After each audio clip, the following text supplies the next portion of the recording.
اعوذ باللہ من الشیطان الرجیم، بسم اللہ الرحمن الرحیم۔ ڈسکور دی ورلڈ کے معزز دوستو، السلام علیکم۔ ناظرین اکرام، اللہ عز و جل کے معجزوں میں سے ایک معجزہ جسے پاکستان کا نام دیا جاتا ہے، خواہ دنیا کی نظر میں وہ پسماندہ اور جدید دنیا سے بہت پیچھے ہے، لیکن کچھ حقائق ایسے ہیں جن سے ہر وہ شخص منہ موڑتا ہے جو اپنے ذمے پاکستان کی بدنامی کا ٹھیکہ لیے ہوئے ہے۔ انہی حقائق میں سے ایک یہ بھی ہے کہ پاکستان وہ واحد اسلامی ملک ہے جو کہ سپر پاور کہلانے کا اعزاز رکھتا ہے، اور اسی کے ساتھ پاکستان کی دفاعی صلاحیت میں بھی دن بدن اضافہ ہوتا چلا جا رہا ہے، اور حالیہ عرصے میں نہ صرف پاکستانی فوج بلکہ پاکستانی فضائیہ اور بحریہ کی طاقت میں بھی اضافہ ہوا ہے۔ اطلاعات کے مطابق کہا جا رہا ہے کہ رواں سال میں پاکستان نے شاہین 3 بیلسٹک میزائل کا کامیاب تجربہ کیا ہے، جو کہ اللہ تعالیٰ کے فضل و کرم سے اس قدر کامیاب تجربہ ثابت ہوا کہ پاکستان سے محبت کرنے والوں میں خوشی کی لہر دوڑ گئی۔ جی ہاں دوستو، 2750 کلومیٹر رینج کے حامل شاہین 3 میزائل نے بحیرہ عرب میں اپنے ہدف کو کامیابی سے نشانہ بنایا۔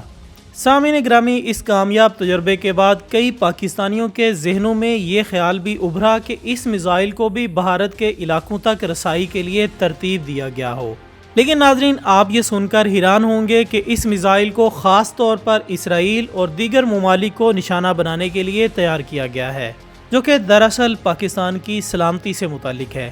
یعنی ہمسایہ ملک کے علاوہ سمندر پار سے بھی دشمن ہو تو پاکستان اپنا دفاع ایٹمی ہتھیاروں کو استعمال کر کے کر سکے۔ اس لیے لازم تھا کہ پاکستان کا ایسا میزائل ڈیلیوری نظام ہو کہ اپنے ایٹمی ہتھیار دنیا کے کسی بھی کونے تک گرا سکے۔ یہ ایک ایسا خوف ہے جو کہ دنیا کے کسی بھی ملک کو پاکستان کی سلامتی کے خلاف کسی بھی قسم کی مہم جوئی سے باز رکھ سکتا ہے۔ لہٰذا اب اس شاہین 3 کے کامیاب تجربے کے بعد اللہ کے فضل و کرم سے پاکستان دنیا میں صف اول کی اقوام میں شامل ہو جائے گا، اور اس کے دفاعی ہتھیاروں میں ایک نیا باب رقم ہوگا،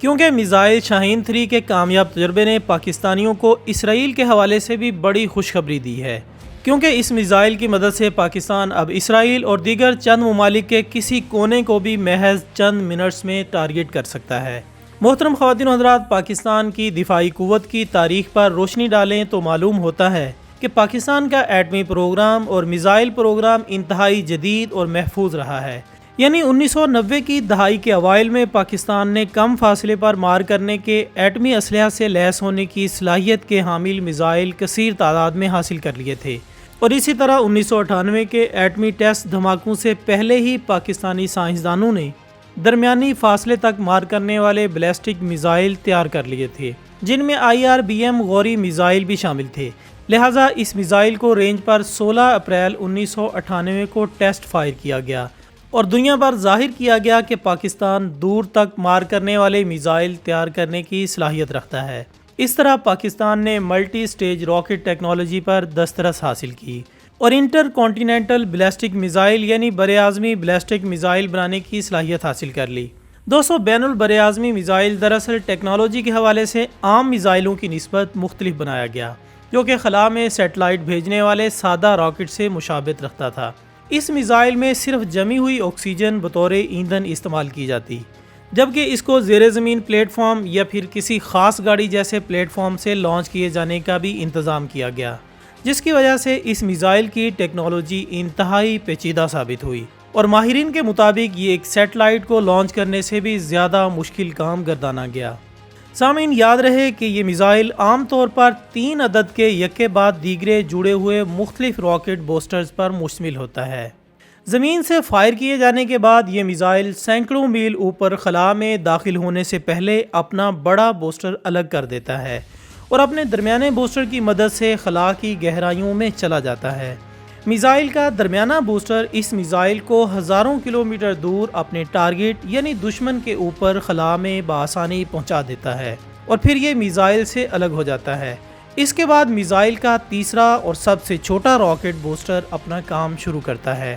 جو کہ میزائل میں موجود جوہری اسلحہ کے سامان کے ساتھ جڑا ہوتا ہے، اور یہ میزائل کے عین اوپر لگے ایٹمی وار ہیڈ یعنی سامان کو اپنے ٹارگٹ کی سیدھ میں لا کر زمین کی جانب روانہ کر دیتا ہے۔ اب یہ روایتی اسلحہ جب زمین کی جانب روانہ ہوتا ہے تو اس کی رفتار مسلسل تیز ہو جاتی ہے، اور زمین کی فضائی حدود تک پہنچنے تک اس کی رفتار ناقابل یقین حد تک تیز ہو جاتی ہے، جو کہ ہزاروں کلومیٹر فی گھنٹہ تک ہوتی ہے۔ ہزاروں کلومیٹر فی گھنٹہ کی رفتار اور ہوا کی فریکشن کی وجہ سے یہ وار ہیڈ بے حد گرم ہو جاتا ہے اور بری طرح جلنے لگتا ہے۔ زمین پر کھڑے ہو کر اگر دور سے اس وار ہیڈ کو زمین کی طرف آتے دیکھا جائے تو روشنی کی ایک لمبی لکیر زمین کی جانب تیزی سے آتی دکھائی دے گی، جو کہ پلک جھپکتے ہی زمین پر پہنچ جاتی ہے۔ یوں دیکھتے ہی دیکھتے چند منٹس میں کئی شہر صفائے ہستی سے مٹ جاتے ہیں۔ بین البراعظمی میزائل کی سب سے بڑی خاصیت یہ ہے کہ اس کا وار ہیڈ جب زمین کی جانب روانہ ہوتا ہے تو اس کی ناقابل یقین حد تک تیز رفتاری کی وجہ سے اس کو کوئی بھی دفاعی نظام روک نہیں سکتا۔ تیز رفتاری کی یہ خاصیت زمین سے زمین پر مار کرنے والے دوسرے میزائلوں میں نہیں ہوتی اور انہیں کوئی بھی اینٹی میزائل سسٹم بآسانی مار گرا سکتا ہے۔ یوں بین البراعظمی میزائل کو کامیاب تجربوں کے ساتھ پاکستان کی دفاعی قوت میں شامل کر لیا گیا،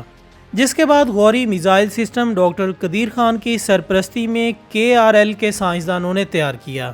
اس کے بعد ڈاکٹر سمر مبارک کی سرپرستی میں ایک اور شاہکار ایجاد کیا گیا، جو کہ شاہین میزائل سسٹم کے نام سے موسوم ہوا اور اس راکٹ کی موٹر میں ٹھوس ایندھن استعمال ہوتا تھا۔ دوستو، پھر اس کے بعد اس ٹیکنالوجی کے ذریعے پاکستان نے ملٹی سٹیج راکٹ نظام متعارف کروایا۔ یہاں یہ بتاتے چلیں کہ شاہین میزائل کی ایک اہم خصوصیت یہ ہے کہ یہ فوراً استعمال کے لیے تیار ہوتے ہیں، اور اس طرح دونوں میزائل اور راکٹ نظام پاکستان کی دفاع کے لیے انتہائی اہم ثابت ہوئے، یعنی غوری میزائل کے ساتھ شاہین میزائل 1، شاہین 2 اور شاہین 3۔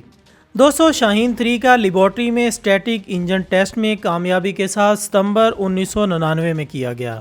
مگر اس کو کسی بھی رینج پر ٹیسٹ نہیں کیا گیا تھا۔